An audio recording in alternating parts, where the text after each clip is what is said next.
The grainy black and white security footage captured at exactly 3:17 in the morning on a bitter winter Tuesday shows a sight that the shelter staff will never forget. A man wrapped in a threadbare coat that offered little protection against the biting wind stood before the iron gates of the city animal rescue. In his arms he clutched a shivering dog as if his very life depended on the animal's warmth. For nearly 10 minutes he did not move, his face buried in the dog's fur in a final, agonizing embrace. When he finally walked away into the darkness, he left behind only high things. His only companion in this world and a crumpled, handwritten letter, its ink blurred by the unmistakable stains of fresh tears. This was not a story of cold abandonment, but a desperate act of the purest sacrifice. What the volunteers discovered in that letter, and the miracle that would follow days later in a nearby park, would challenge everything we think we know about the true cost of love. Elias was a man the world had stopped looking at years ago. At 65 his skin was a map of harsh winters and forgotten dreams, his hands calloused and permanently stained by the soot of city alleys. He lived in the margins where the only thing cheaper than hope was the cardboard he slept on. But Elias wasn't entirely alone. For 4 years he had shared every scrap of bread and every shivering night with Barnaby, a scruffy loyal terrier mix he'd found abandoned in a dumpster during a summer storm. To Elias, Barnaby wasn't just a pet, he was the only witness to his existence, the only living soul who still looked at him with something other than pity or disgust. They were a team of two against a world that had no room for either of them. However, the recent months had been cruel. Elias's cough had turned into a deep rattling pain in his chest that made every breath a struggle, and the meager coins in his jar were no longer enough to buy even the cheapest kibble. He watched Barnaby's ribs begin to show, watched the once bright spark in the dog's eyes dim as hunger took its toll. The realization hit Elias with a crushing weight that his love was no longer enough to keep Barnaby safe. He was failing the only creature who had never failed him. The decision to take Barnaby to the shelter wasn't born out of a desire to be free but out of a desperate gut-wrenching need to ensure his best friend survived the winter that Elias knew he himself might not.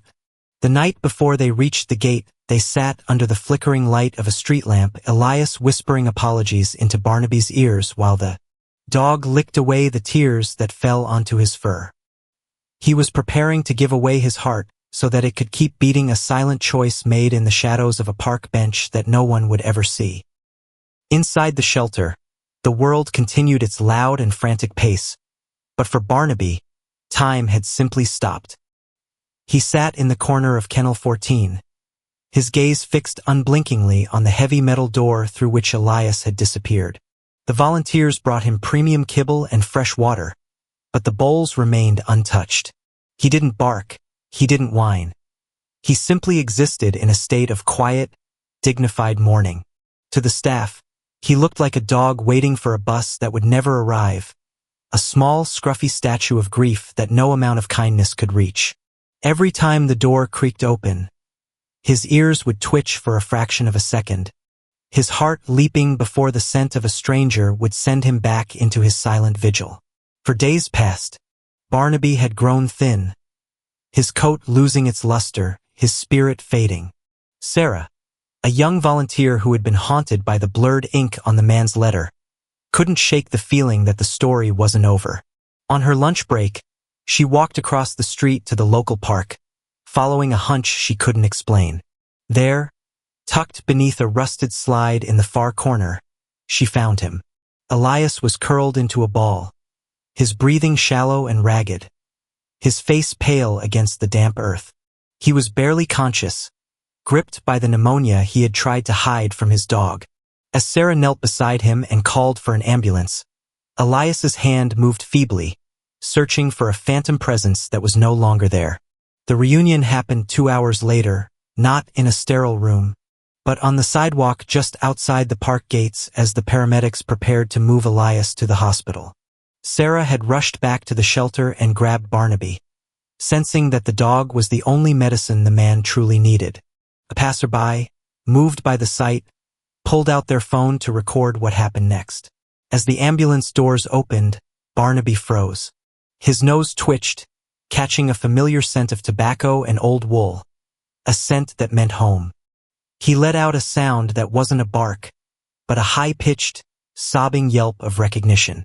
He broke free from the leash and scrambled toward the stretcher. Elias, eyes fluttering open at the sound, reached out his trembling, four-bruised arms. The world around them seemed to dissolve into a blur. There was only the frantic thumping of a tail against metal and the sight of a man sobbing into the fur of the friend he thought he'd lost forever. Barnaby didn't just lick his face. He pressed his forehead against Elias's chest, his small body shaking with the force of his relief. It was a language without words, a conversation between two souls who had stared into the abyss of separation and had been pulled back by the sheer force of their bond. In that moment, the park was no longer a place of cold abandonment, but a sanctuary where a miracle had finally taken root.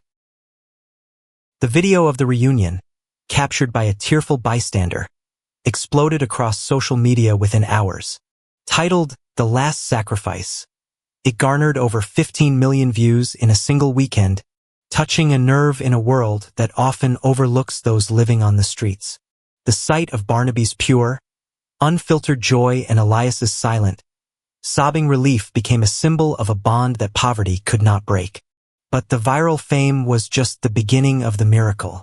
A local crowdfunding campaign, started by the very shelter Elias had walked away from, raised enough money to cover his hospital bills and, more importantly, to secure a small, modest apartment for the pair.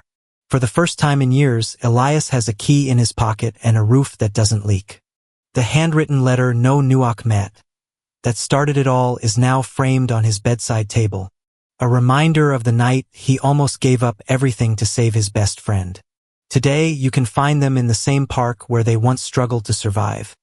But the scene is entirely different. Elias, now healthier and with a renewed spark in his eyes, sits on a sun-drenched bench while Barnaby, with a shiny new collar and a coat that glows with health, plays nearby. They are no longer the invisible man and the unwanted dog. They are a family, a testament to the community that refused to let them fall. The shelter staff often visit, still marveling at the dog who refused to eat until he found his heartbeat again. A life that was once destined for a cold, lonely end has been completely rewritten, proving that sometimes the world does notice, and sometimes love really is enough to bring us home.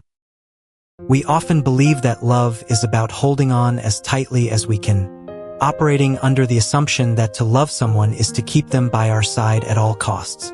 But Elias and Barnaby have taught us a far more difficult and beautiful truth, that sometimes the ultimate act of love is letting go. In the heavy silence of that 3 a.m. sacrifice, a man who possessed nothing in this world gave away his everything, proving that the heart's true wealth is not found in what we accumulate, but in what we are willing to surrender for the sake of another.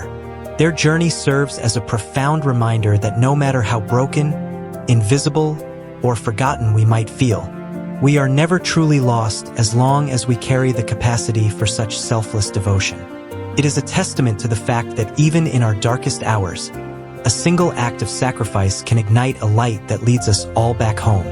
As we conclude this story, let us remember this one simple truth. Love is not measured by what we have, but by what we are willing to lose for the one we love. Thank you for joining us in honoring the depth of the human-animal bond and for standing with us in compassion today. Until next time, may you find the courage to love as deeply and as purely as those who have nothing left but each other.